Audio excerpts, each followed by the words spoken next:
Elhamdülillahi'llezî ceale salâtel cum'ati min şa'âiril İslam ve faradaha ala ümmeti Muhammedin aleyhissalâtu vesselâm. لِتَكُونَ مُكَفِّرَةً لِلذُّنُوبِ وَمُطَهِّرَةً لِلْآثَامِ نَشْهَدُ أَنْ لَا إِلَهَ إِلَّا اللّٰهُ وَحْدَهُ لَا شَرِيكَ لَهُ الَّذِي يُكْرِمُ الْمُؤْمِنِينَ وَالْمُؤْمِنَاتِ بِرُؤْيَةِ جَمَالِهِ فِي دَارِ السَّلَامِ وَنَشْهَدُ أَنَّ سَيِّدَنَا وَسَنَدَنَا وَمَوْلَانَا مُحَمَّدًا عَبْدُهُ وَرَسُولُهُ الْمَبْعُوثُ بِالدَّعْوَةِ وَهِيَ إِلَى دَارِ السَّلَامِ صلى الله تعالى عليه وعلى آله وأولاده وأزواجه وأصحابه وأتباعه وخلفائه الراشدين المرشدين المهديين من بعده ووزرائه الكاملين في عهده خصوصا منهم على الأئمة خلفاء رسول الله على التحقيق أمير المؤمنين حضرة أبي بكر وعمر وعثمان وعلي وعلى بقية الصحابة والتابعين رضوان الله تعالى عليهم أجمعين.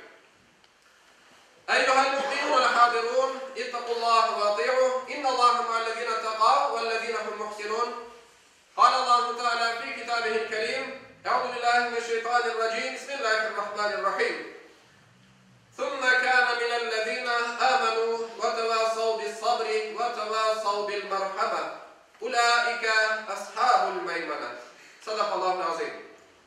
Pek aziz ve muhterem Müslümanlar, bizim bugünkü hutbemizin mevzusu merhametli olmak hakkında olacak.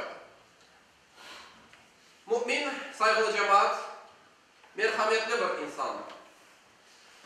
Allah insanların merhametli olmalarını, birbirine merhametli tavsiye etmelerini istiyor. O bunun hakkında mukaddes kitabımız Kur'an-ı Kerim'de bizlerge böyle haber verir. Sonra da iman etkenlerden olup, birbirine sabrını ve merhametini tavsiye etkenlerden olganlar var mı? İşte onlar ahiret kıvancına erişken kimselerdir. Allah'ın bir insana merhamet etmesi, bu insanın başka kimselerine merhamet etmesine bağlıdır. Bizim sevgili Peygamberimiz Muhammed Mustafa sallallahu aleyhi ve sellem Efendimiz bizlerge hadis-i şeriflerinde böyle nasihat etkenler.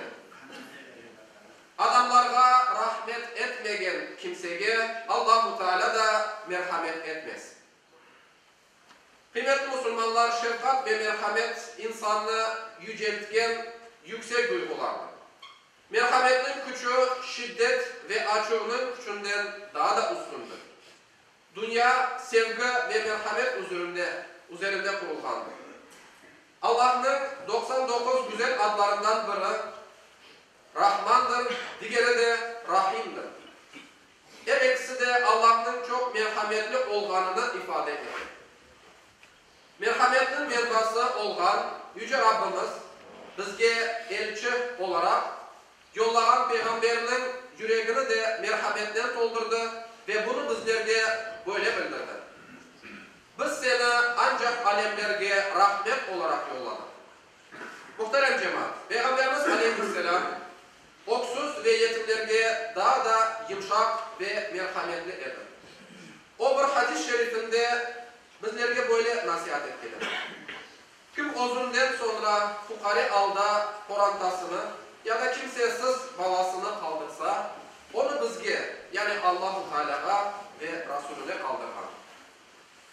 Rahmet Peygamberi ancak insanlara değil, diğer canlılara da merhametle davranılmasını talep eder. Yük taşıgan hayvanlarının gücü yetmeyeni kadar yüklenmesini, onların başlarına vurulmasını, açsız ve susuz kaldırılmasını yasak ete, onlara yardım edilmesini talep ederler. Daha evvel yaşayan kavimlerden bir abayının mışığını kapatıp, açlıktan öldürgeni için cehennemge düşkenini, başka bir adamın da susuzluktan öle yatkan bir köpek için kuyuğa düşüp ayakkabından su çıkarıp, bu hayvanga su içirgen kimsenin cennetke kirgenini bildirgen. Hutbemizde saygılı cemaat, başında okugan ayet-i kerimenin manasını tekrarlap bitirmeye isteyeyim. Yüce Rabbimiz bizlerge, bizim mukaddes kitabımız Kur'an-ı Kerim'de buyurar ki, sonra da iman etkenlerden olup, birbirine sabrını ve merhametini tavsiye etkenlerden olganlar var mı? İşte onlar ahiret kıvancına erişken kimselerdir. Allah-u Teala cümlemizne merhametli olan kullarından olmamızı nasip etmesin. ألا إن أحسن الكلام وأخير النظام كلام الله الملك العزيز العلام كما قال الله تبارك وتعالى في الكلام وإذا قرئ القرآن فاستمعوا له وأنصتوا لعلكم ترحمون.